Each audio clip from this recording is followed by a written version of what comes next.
चलिए दोस्तों, आज की इस वीडियो में हम लोग आहार श्रृंखला के बारे में पढ़ेंगे।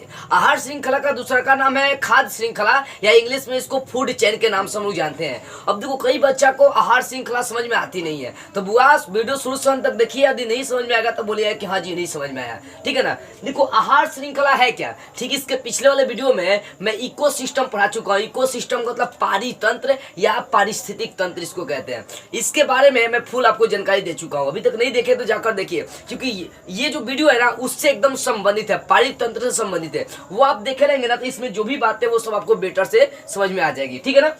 देखो, सबसे पहली बात हम लोग समझते हैं कि आहार श्रृंखला होती क्या है। मैंने पारितंत्र में आपको बताया था कि पेड़ पौधों को बकरियां खा जाती है, चाहे टिड्डा उड्डा खा जाते हैं, घास फूस जो होते हैं। अब मान लो बकरी को शेर खा गया, शेर को बाज खा गया, तो यहाँ पर ये पेड़ पौधा उत्पादक हो गया। लेकिन बकरी, शेर, बाज ये सब क्या होगा, तो ये सब हो गया उपभोक्ता। उपभोक्ता का मतलब क्या होता है, जो उत्पादक को खाते हैं, जो हरे पेड़ पौधों को खाते हैं। देखो, ये बकरी क्या किया, घास फूस को खा गया। जब बकरी खा गया तो भाई ये प्राथमिक उपभोक्ता हो गया, क्योंकि प्राथमिक उपभोक्ता जो होते हैं ना वो हरे पेड़ पौधे खाते हैं, ठीक है ना।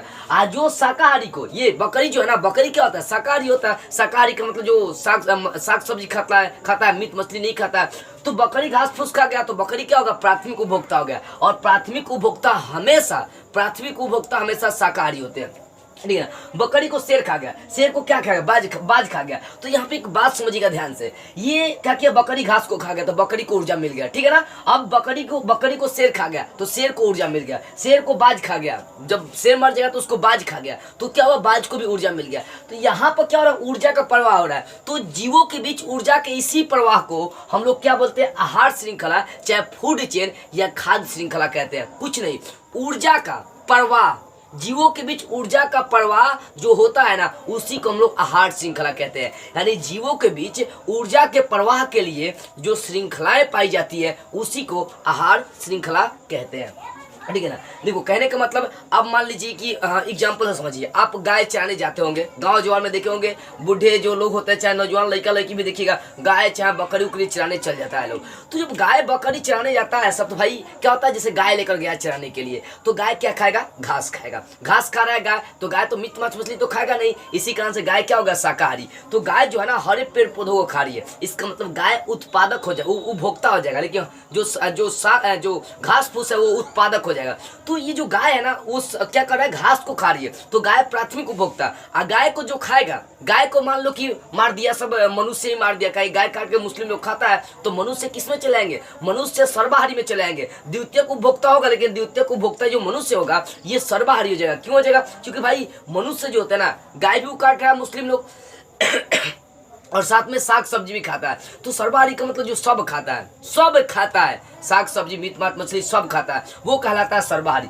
तो थोड़ा सा समझने वाली बात है कि अब बकरी चराने गए, ठीक है ना, बकरी घास खाया, और बकरी को कौन खा गया, शेर खा गया। तो बकरी घास को खाया तो बकरी क्या, प्राथमिक उपभोक्ता। बकरी को शेर खा गया तो शेर कौन सा उपभोक्ता होगा, द्वितीयक उपभोक्ता होगा। लेकिन शेर को अगर बाज खा जा रहा है, चील खा जा रहा है, तो वो कौन सा उपभोक्ता होगा, तृतीयक उपभोक्ता। ये मतलब यहाँ पर ऊर्जा का सिर्फ ट्रांजेक्शन होता है। इसको लिंडमान का भी नियम कहते हैं। मैं आपको बताऊंगा लिंडमान का नियम क्या होता है। देखो, कहने का मतलब एक जीव से दूसरे जीव में जो ऊर्जा के ट्रांजेक्शन के लिए, ऊर्जा के प्रवाह के लिए जो श्रृंखला पाई जाती है उसको आहार श्रृंखला कहते हैं। आहार श्रृंखला में क्या होता है, ऊर्जा का सिर्फ होता है ट्रांजेक्शन, मतलब ऊर्जा का प्रवाह के लिए एक श्रृंखला पाई जाती है। जैसे घास फूस को बकरी खा रही है, बकरी को शेर खा रहा है, शेर को बाज खा रहा है, तो कहीं ना कहीं घास फूस से बकरी को ऊर्जा मिल रही है, बकरी से शेर को ऊर्जा मिल रही है, शेर को बाज से ऊर्जा मिल रही है। तो यहाँ पर देख सकते हैं, तो ये क्या हो रहा है, ऊर्जा का ट्रांजेक्शन हो रहा है। ऊर्जा का प्रवाह एक श्रृंखला के रूप में हो रहा है कि एक के बाद एक जीव के बाद दूसरे जीव के पास ऊर्जा जा रहा है, एक जीव के बाद दूसरे जीव के पास ऊर्जा जा रहा है। तो ये ऊर्जा जो ट्रांजेक्शन की जो श्रृंखलाएं हैं उसी को आहार श्रृंखला या इंग्लिश में फूड चेन या हिंदी में इसको खाद्य श्रृंखला के नाम से हम लोग जानते हैं। समझ में ना, सिंपल सी बात तुम बोलेगा कि जो भोजन से ऊर्जाएं प्राप्त होती है, ठीक है ना, उस ऊर्जा के प्रवाह के लिए जीव के बीच लेकर चलना कि जीवों के बीच ऊर्जा के प्रवाह के लिए जो श्रृंखला पाई जाती है उसे आहार श्रृंखला कहते हैं, ठीक है ना। अभी इसको समझते हैं ध्यान से। देखो, जो हरे पेड़ पौधे होते हैं उनको उत्पादक कहते हैं, ठीक है ना। और जो हरे पेड़ पौधे को खाते हैं वो उपभोक्ता कहलाते हैं। उपभोक्ता 3 प्रकार के होते हैं, मैं पहले भी इसके पिछले वाले वीडियो में बता चुका हूँ। तो उपभोक्ता 3 प्रकार के, प्राथमिक उपभोक्ता, द्वितीयक और तृतीयक उपभोक्ता। प्राथमिक उपभोक्ता हमेशा शाकाहारी होते हैं, मतलब वो सिर्फ साग सब्जी खाते हैं। तो उत्पादक का मतलब क्या हो, जैसे सूर्य के ये पेड़ पौधा है, ठीक, ये घास फूस है, ये घास फूस जो है ना सूर्य से अपना ऊर्जा ले रहा है, ठीक है ना। अब इस घास फूस को बकरी खा जा रहा है, तो बकरी शाकाहारी, तो बकरी घास फूस को खा रहा है, तो ये जो घास हो गया ना, घास उत्पादक है, क्योंकि भाई उत्पादक का मतलब जो अपना भोजन स्वयं बनाता है, तो ये घास फूस अपना भोजन स्वयं बनाता है, इस कारण से घास उत्पादक हो गया। अब इस घास को बकरी खा रहा है, तो बकरी खाया तो प्राथमिक उपभोक्ता, बकरी को शेर खा गया तो द्वितीयक उपभोक्ता, और शेर को बाज खा गया तो तृतीयक उपभोक्ता हो गया। ये उपभोक्ता के बारे में आप पहले भी जान चुके हैं। अब यहाँ पर बात आ रही है कि जो प्राथमिक उपभोक्ता होता है, जैसे बकरी हो गया, ये क्या हो गया, शाकाहारी, जैसे टिड्डा हो गया। टिड्डा मान लो, टिड्डा जिसको हम लोग कहते हैं ग्रास हॉपर के भी नाम से हम लोग जानते हैं, इंग्लिश में ग्रास हॉपर उसको कहते हैं। ग्रास हॉपर क्या कर रहा है, घास फूस खा रहा। अब उसको मेढक क्या कर रहा है, ग्रास हॉपर को खा जा रहा है, मतलब टिड्डा को खा जा रहा है। देखिएगा टिड्डा का पिक्चर आप देखिएगा, मतलब जिसको हम लोग गांव देहात में राम जी के सुगा कहते हैं, बड़ी उसको मतलब हम लोग पोसते हैं, पालते हैं। बचपन में उसमें उसके पीछवा क्या करते थे, रस्सी बांध के उड़ाते थे हम लोग राम जी को सुगा, उसको टिड्डा इंग्लिश में ग्रास हॉपर कहते हैं, ठीक है ना। तो ये बकरी क्या है कि घास फूस खा रही है, तो बकरी शाकाहारी हो गया, प्राथमिक उपभोक्ता। याद देखिए, प्राथमिक उपभोक्ता हमेशा शाकाहारी होता है, ठीक है ना। अब इस बकरी को शेर खा रहा है, तो शेर मांसाहारी खा रहा है भाई बकरी का, तो मांसाहारी होता है, यानी द्वितीयक उपभोक्ता मांसाहारी होता है। अब मान लो कि शेर को बाज खा रहा है, चील खा रहा है, तो ये बाज क्या एक अपघटन करता हो जाएगा, इसको तृतीयक उपभोक्ता भी कह सकते हैं, या इसको हम लोग कंपोजर भी कह सकते हैं। क्यों? क्योंकि देखो अपघटन करता का मतलब जो मरे हुए शरीर से अपना भोजन प्राप्त करता है। पारी तंत्र में आपको समझा दिया था। तो ये शेर जब मर जाएगा तो बाज उसको क्या करेगा, खाएगा, संतुलन बनाएगा। क्योंकि देखो अगर मान लो कि अगर शेर मर गया, उसको नहीं खा रहा है कोई, नहीं खाने वाला अगर कोई नहीं रहेगा तो भाई प्रदूषण फैल जाएगा। क्योंकि कोई जानवर मरता है तो उसको चील कौवे आकर क्या करता है, नोच कर खा जाते हैं। समझ में आ रही बुआ? जैसे देखिएगा बहुत सारा गाय भैंस उसको देखिएगा, चिड़िया आते हैं उसके कान में से क्या करता है, खोटी निकाल खा जाता है। समझ में आ रही बुआ? तो यहाँ पर क्या हो रहा है, ऊर्जा का ट्रांजेक्शन हो रहा है, कहीं ना कहीं संतुलन बनाने के लिए सारे जीव एक दूसरे पर क्या करते हैं, आश्रित रहते हैं। समझिएगा ध्यान से, ठीक है ना। तो मैं आपको बता रहा था यहाँ पर कि शेर को बाज खा जा रहा है, तो बाज क्या हो जाएगा, बाज को तृतीयक उपभोक्ता भी कह सकते हैं, लेकिन ये अपघटन करता भी है, क्योंकि ये मरे हुए जीवों से अपना भोजन प्राप्त करता है, उसको हटाने का काम करता है। जैसे चावल हो गया, जैसे गेहूं हो गया, चना हो गया, मटर हो गया, इस समय घुन लग जाता है, तो घुन क्या करता है, उसको खाने का काम करता है। तो वो क्या हो जाएगा, वो हो जाएगा डीकम्पोजर, मतलब अपघटन करता हो जाएगा। जो मरी हुई चीजों से अपना भोजन प्राप्त करते हैं, जो मृत शरीर से अपना भोजन प्राप्त करते हैं, उसको अपघटन करता कहते हैं। तो बकरी प्राथमिक, ये शाकाहारी, ये शेर द्वितीयक उपभोक्ता मांसाहारी, और ये बाज भी क्या होगा, मांसाहारी होगा, ठीक है ना, मांसाहारी। लेकिन बाज क्या होती है, ये सर्वाहारी भी कहलाएगा। क्यों? क्योंकि बाज जो है ना, वो बकरी को मतलब ये क्या कर सकता है, इसको भी खा सकता है, घास फूस को भी खा सकता है, शेर बकरी सब खा सकता है। समझ में? तो ये सर्वाहारी भी कहा जा सकता है। जैसे मनुष्य क्या है, सर्वाहारी है ना। क्यों? क्योंकि घास फूस भी खा सकता है, और वो साथ में मांस मछली भी खा सकता है, खाता ही है। तो समझिएगा ध्यान से, कहने का मतलब आहार श्रृंखला, फूड चेन होता क्या है, फूड चेन कोनो बड़का चीज नहीं है, इसमें सिर्फ ऊर्जा का प्रवाह एक जीव से दूसरे जीव में जो होता है, उसके लिए जो श्रृंखला बनी रहती है, उसी श्रृंखला को आहार श्रृंखला के हम लोग नाम से जानते हैं। और देखो अब यहाँ पे याद रखिएगा कि यहाँ पर जो ऊर्जा के प्रवाह के लिए जो जाल बने होते हैं, कि उत्पादक से बकरी में गया, बकरी से ऊर्जा शेर में गया, शेर से ऊर्जा बाज में गया, तो यहाँ पर जो जाल होता है ना, ऊर्जा के लिए जो जाल होता है, ऊर्जा प्रवाह के लिए जो जाल पाए जाते हैं जीवों में, उसको आहार जाल कहते हैं। क्या कहते हैं? आहार जाल। आज साथ में देखिए यहाँ पर ऊर्जा का प्रवाह कई स्तर में होता है। क्या होता है? घास से बकरी में ऊर्जा का पहला प्रवाह, बकरी से शेर में ऊर्जा का पहला स्तर, शेर से मतलब ये दूसरा स्तर, शेर से बाज में ऊर्जा गया तो तीसरा स्तर। तो कहने का मतलब है कि यहाँ पर ऊर्जा के प्रवाह के लिए बहुत सारे स्तर पाए जाते हैं। इन्हीं स्तरों को हम लोग पोषी स्तर कहते हैं। क्या कहते हैं? पोषी स्तर। यानी आप कह सकते हैं कि आहार श्रृंखला में ऊर्जा के प्रवाह के लिए जो स्तर पाई जाती है, उस स्तर को पोषी स्तर कहते हैं। और आहार श्रृंखला में ऊर्जा के प्रवाह के लिए जो जाल पाई जाती है, उसको आहार जाल कहते हैं। पोषी स्तर कई प्रकार के हो सकते हैं। बकरी क्या कर रहा है? घास को खा रहा है, पहले का यहाँ पर स्तर हो गया। बकरी को शेर खा रहा है, द्वितीय पोषी स्तर हो गया। शेर को बाज खा रहा है, तृतीय पोषी स्तर हो गया। तो स्तरें बहुत तरह की पाई जाती है। पोषी स्तर, ठीक है ना। पोषी स्तर का मतलब ऊर्जा के प्रवाह के लिए स्तर जो पाया जाता है ना, बकरी घास से बकरी में ऊर्जा है, तो यहाँ कौन सा प्रथम पोषी स्तर हो जाएगा। तो ऊर्जा के प्रवाह के लिए जो स्तर पाई जाती है, उसी को हम लोग बोलते हैं पोषी स्तर कहते हैं। जो जाल पाई जाती है उसको आहार जाल के नाम से हम लोग जानते हैं, ठीक है ना। तो आहार श्रृंखला का मतलब ऊर्जा का प्रवाह एक जीव से दूसरे जीव में होता है, और उसके लिए जो श्रृंखला पाई जाती है, उसे हम लोग फूड चेन, आहार श्रृंखला कहते हैं। मैंने आपको समझा दिया कि उत्पादक को कौन कहेगा, खाएगा प्राथमिक उपभोक्ता। प्राथमिक उपभोक्ता हमेशा शाकाहारी होते हैं, ठीक है ना। अब ये प्राथमिक उपभोक्ता को द्वितीयक उपभोक्ता खाएगा, मतलब वो मांसाहारी होता है। और द्वितीयक उपभोक्ता को कौन खाएगा, तृतीयक उपभोक्ता, ये भी मांसाहारी में आता है। जैसे यहाँ पर घास फूस को बकरी खा रहा तो बकरी प्राथमिक उपभोक्ता, बकरी को शेर खा रहा है द्वितीयक उपभोक्ता, शेर को बाज खा रहा है तृतीयक उपभोक्ता हो जाएगा। और भी एग्जाम्पल हम लोग यहाँ पर देखते हैं। जैसा देखो, पौधे को मान लो कि पौधे जो है घास फूस है, उसको ग्रास हॉपर टिड्डा खा रहा है और टिड्डा को बाज खा रहा है, तो टिड्डा जो है ना ग्रास हॉपर, ये प्राथमिक उपभोक्ता, इसको बाज खा रहा है द्वितीयक उपभोक्ता।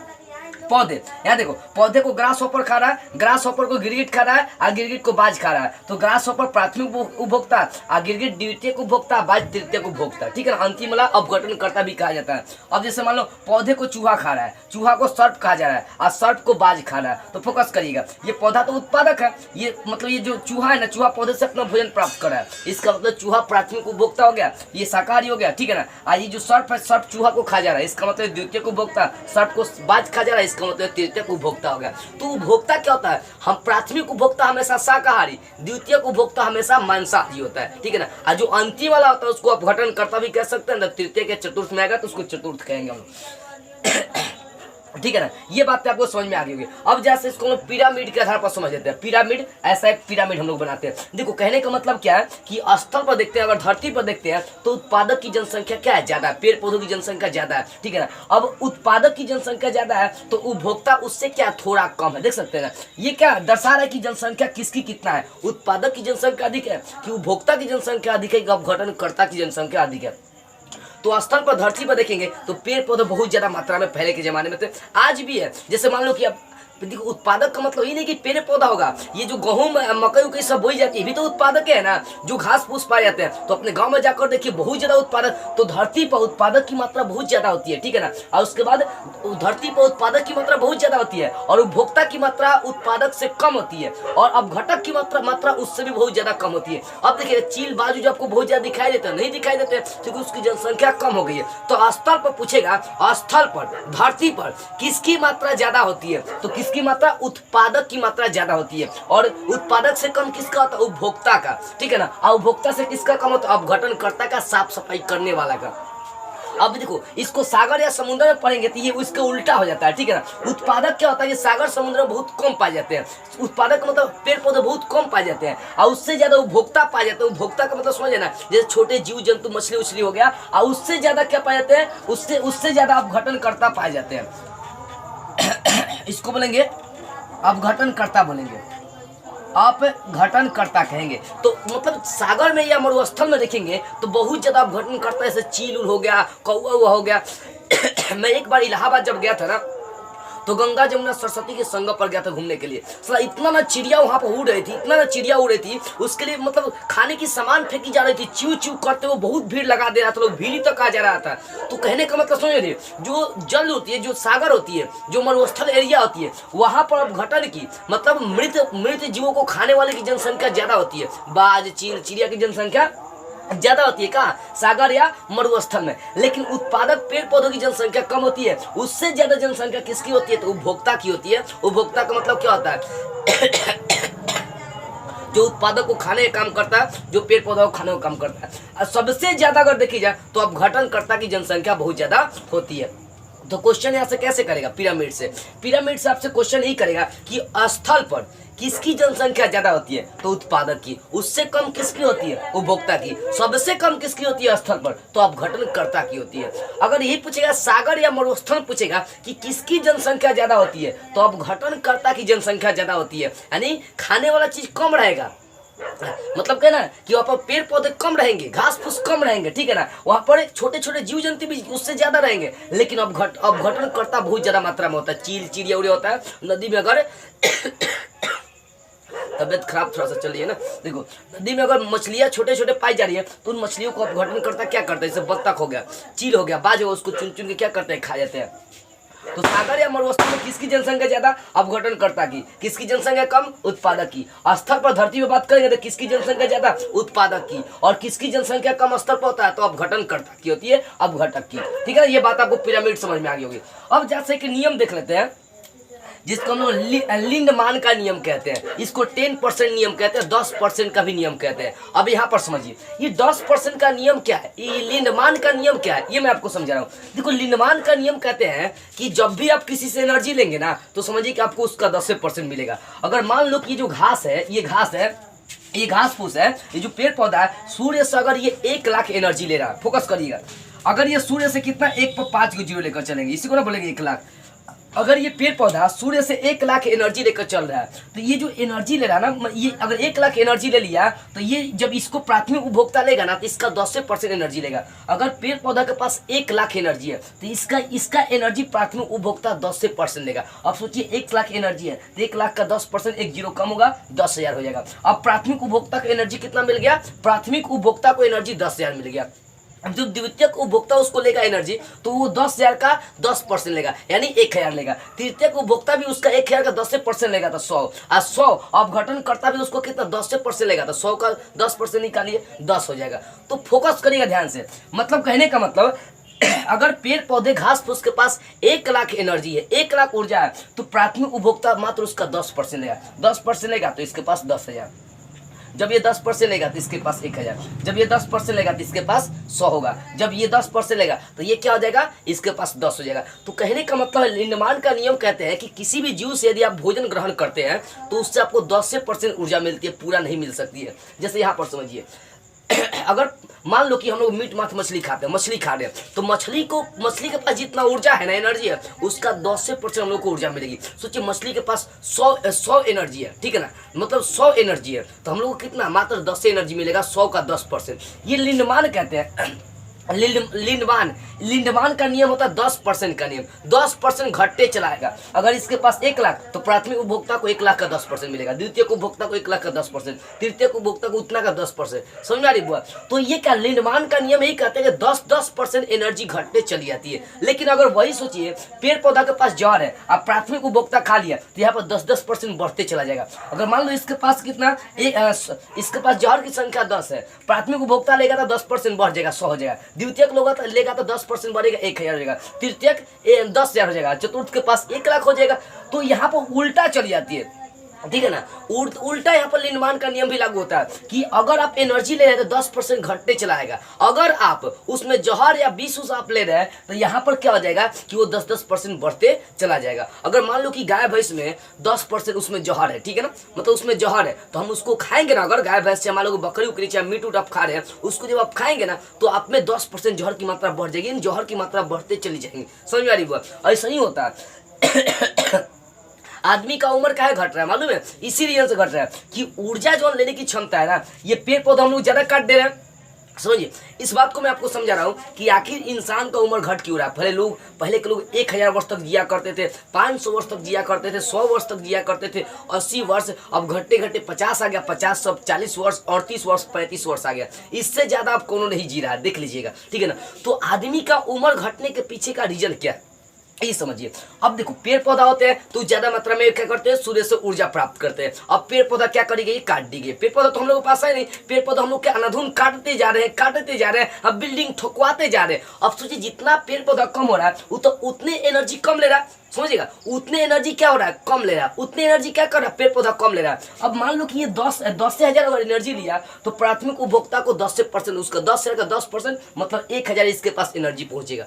अगर सोचो 1,000 के बाद द्वितीयक उपभोक्ता को अगर इसमें मनुष्य आता है तो इसके पास 100 एनर्जी पहुंचेगा। तो एनर्जी की मात्रा घट जा रही है। हम लोग पेड़ पौधों को काटते जा रहे हैं जिसके कारण हमें ऊर्जा भरपूर मात्रा में नहीं मिल रही है। जितना जनसंख्या पेड़ का ज्यादा होगा ना, फोकस करिएगा, जितना जनसंख्या पेड़ का ज्यादा होगा ना उतने हमें एनर्जी मिलेगी और हमारी उम्र बढ़ते चली जाएगी। लेकिन पेड़ पौधे काटे जा रहे हैं जिसके कारण से हमारी उम्र भी घटते जा रही है। उपभोक्ता को हम लोग बर्बाद करते जा रहे हैं, जीव जंतु को बर्बाद करते जा रहे हैं जिसके कारण से हमारी उम्र घटते चली जा रही है। तो उम्र घटने के पीछे का रीजन यही है कि हम लोग पेड़ पौधों को काटते जा रहे हैं, बर्बाद करते जा रहे हैं। तो पेड़ पौधे ही क्या करते हैं, सूर्य से क्या करते हैं, ऊर्जा प्राप्त करते हैं। अब पेड़ पौधे कम हो गए तो कम ऊर्जा प्राप्त करते तो उसका 10% हमें ऊर्जा मिलता है जिसके कारण से हमारी उम्र घट रही है। तो इस तरह से आपको समझ में आ गया होगा कि आखिर आहार श्रृंखला क्या है और साथ में पिरामिड क्या है, लिंडमान का 10% का नियम क्या होता है, सारी बातें आपको बेटर से समझ में आ गई होगी। तो बस आज की इस वीडियो में इतना ही। अगले वीडियो में हम लोग एक नई टॉपिक को स्टार्ट करते हुए फिर मिलेंगे।